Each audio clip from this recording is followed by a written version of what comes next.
Oh my gosh, so tasty. I don't know why, but I always need a drink when I start filming a video.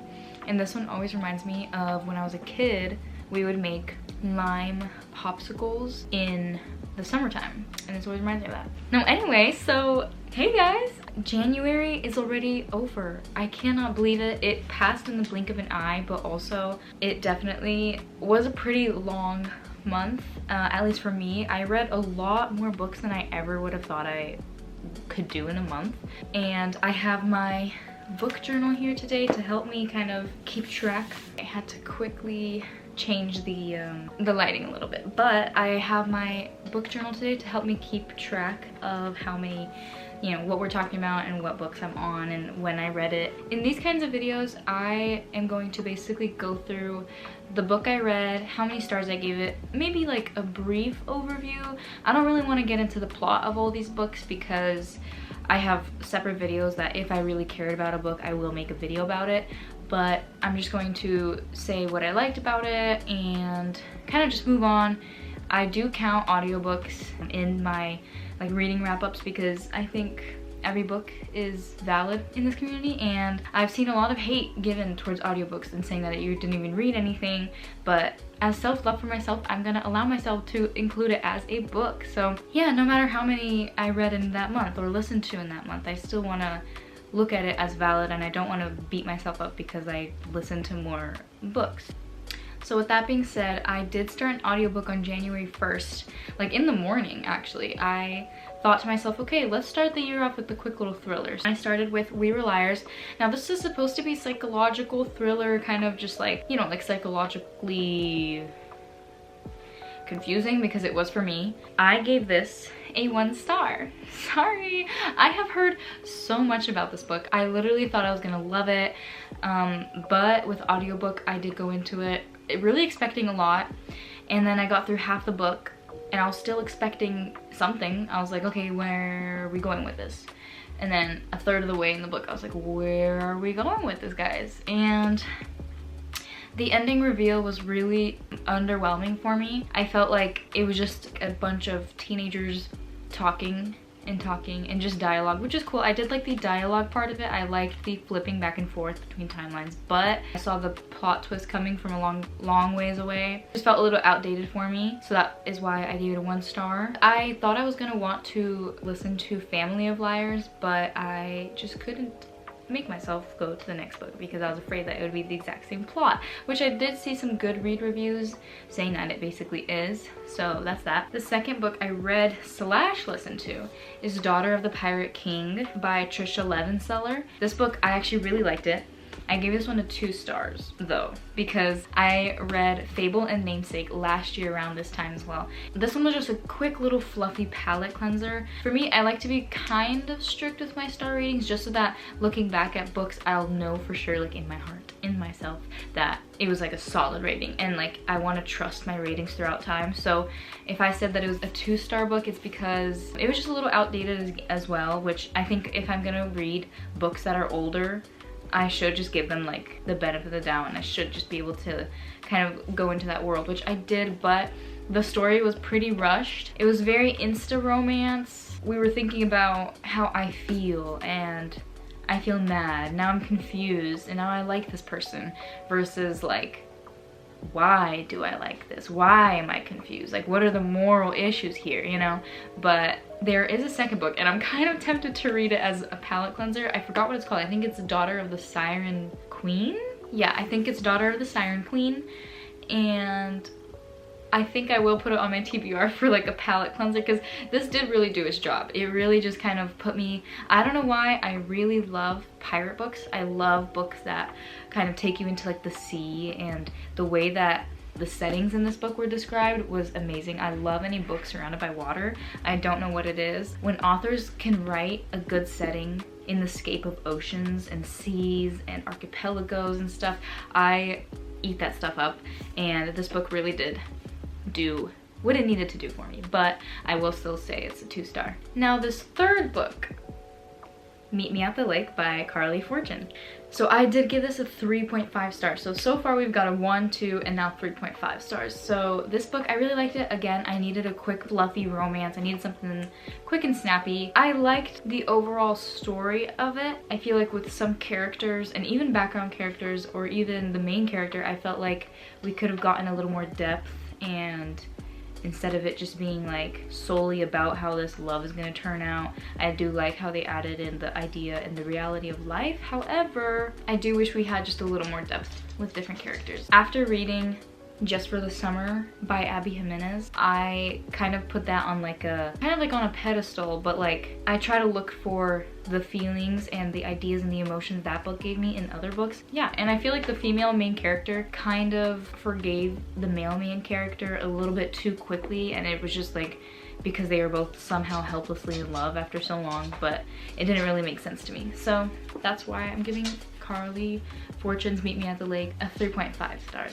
Now my first DNF of the year is The Betrothed by Kiera Cass, and I did listen to this one on audiobook. I loved the Selection series when I was just getting into reading 2 years ago now. I read the entire Selection series. I ate that stuff up. I loved it so much, and I even read 1,000 Heartbeats, I believe, and then a couple other of Kiera Cass's books. I really like her writing.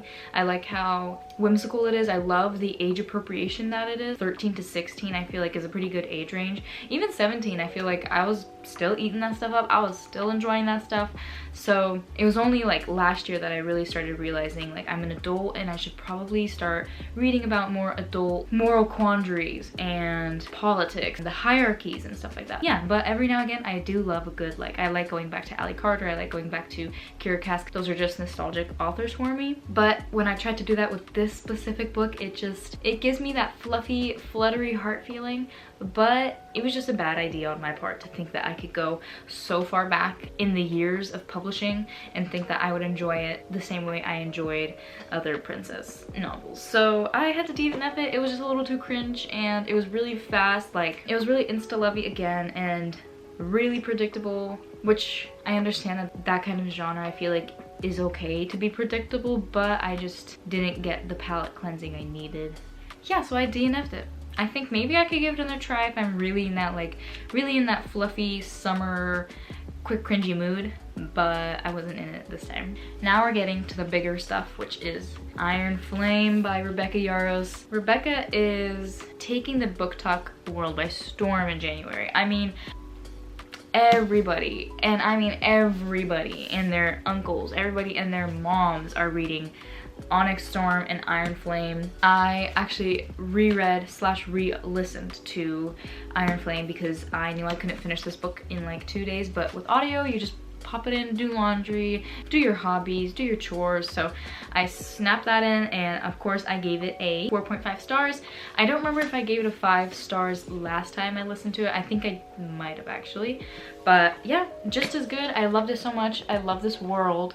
I love the college. I love everything about this book. The only thing that I will say is there is spice, so watch out for that. I don't know what chapters, but personally I skipped those pages. Yeah, just a quick little warning. Yeah, I went in and annotated it and I loved it, and it was definitely worth the re-listen, and I will definitely be re-listening or rereading the entire 3 books before the 4th one comes out, because you got it.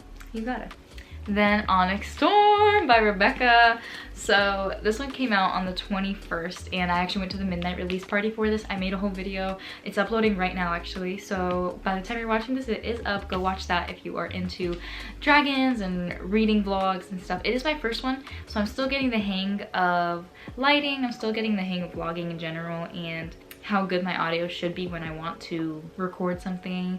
But I'm just kind of the girl that turns on the camera and I don't really care about the audio or the lighting, but I'm realizing that you kind of should sometimes care. So go watch that if you're interested. But I loved this book. I gave it a 4.7 stars because I don't know why I cannot commit it to be a 5 star. 3 of the side characters in this book are described as the same traits and the same hair color and the same eye color and the same build, so they kept on getting mixed up, so it kind of took me out of the story a few times. I started to feel like I was reading words on a page, And I know that that's always based on your own experience, and that's up to you if you want to feel that way in a sense. Yeah, but 4.7 is as close as I can get. I don't know. I just can't give it a 5-star. But it's as close as you can get to a 5-star. So you see, I look back at certain chapters. I actually marked them in here. I think it was 24. Yeah, chapter 23 and then chapter 24 I marked as my favorite chapters because of the banter that was going on, and it was like it was basically all the characters in one setting, and it was just really funny. It was a really good chapter, and it was making me giggle. I was kicking my feet, I was crying. So that's what does make me want to give it a 5-star.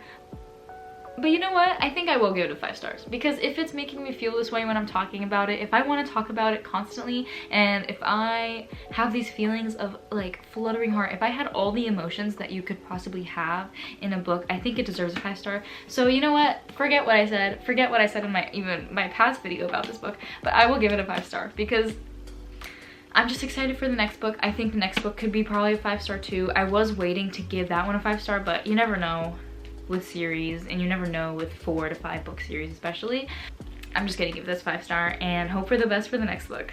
Now, the last book that I actually finished in January was Funny Story by Emily Henry. I lost the dust cover for this, but I kind of like it. It wasn't really my favorite style of dust cover anyway, and like art anyway. But yeah, and I also listened to this book as well. Funny Story, I will probably give a solid 3 stars because I really liked the story. I really liked the character development, the adult emotions that we're faced with, and the adult things that we're faced with in this book. However, there were some holes I noticed in the book that felt a little incomplete, or there's one scene that the main character confronts somebody. After confronting them, there's no conclusion, and you're kind of left hanging there like, okay, wait, so did they take it well? Did they decide not to talk to each other anymore, or did they decide to actually like mend this relationship? So there was a few relationships like this throughout the book, and there were a few of these moments where you feel like you're gonna get the conclusion of this story in the next chapter, but then they just move on to the actual main couple, and then you're like, so we're not talking about that anymore, you know? So we're just gonna let that slide? We're just gonna let that go under the rug? So there were a couple moments where I was like iffy about that, but yeah, overall it was a good fluffy romance, not over a 3-star. That was the last book I read in January. Now, I will say that throughout January, I have been tandem reading Empire of Storms and Tower of Dawn by Sarah J Maas, because this is the last 3 books of the series Throne of Glass, and I've been also reading it on my Kindle. So this is a really, really huge chunk of book I have to get through. This is 300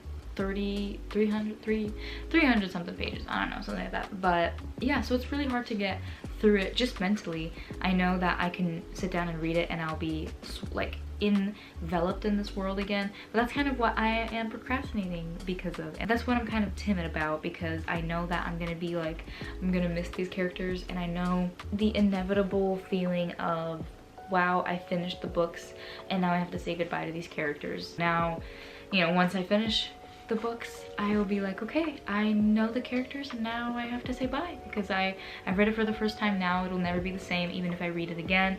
So that's what I'm kind of like savoring every second for. But yeah, so I already know these are all gonna be 5 stars, especially Kingdom of Ash. But yeah, I'm currently making a video about finishing the series, so hopefully in February I'll just knock these 3 out of my TBR and I can finally move on to all the above. I need to update my January book journal spread. If you want to see that, let me know. I would love to make a video about it. I did make a really cute spread for Onyx Storm. So here it is. I did a thoughts page and a theories page. I got these on Amazon and it was really fun making it. I would love to make more videos about these spreads. I also have a series tracker and a TBR. So yeah, if you did stay this long, thank you so much for watching, and I hope you really liked this video. I know I like making these kinds of videos. I like actually the whole process of making videos, and this has been really fun for me. I haven't stepped into this channel for a long time, even though I've been thinking about it since I was like a wee lass. I feel like I finally found the courage to just start it, see where it goes. I have a faithful 65 subscribers right now, so I mean, already in shock that 60 people even like care to click a button and choose to subscribe to me. Even if they don't watch my videos every time, I still feel really grateful that people are actually enjoying what I enjoy making. So it feels really good. I will be making other videos as well in this channel. I love painting, I love cooking, I love vlogging in general. I love just about anything lifestyle wise, fashion, makeup, all of the above as a girly girl. So I hope you will like all the other videos, but that's it for this January wrap up. So thank you so much for watching, and thank you so much for joining me. I hope February will be just as fun in my reading journey. Hopefully I'll be able to find another 5-star, who knows. Most likely it will be from the SJ Maas series. Comment down below what your January reading wrap up was, and I gotta go read. Bye.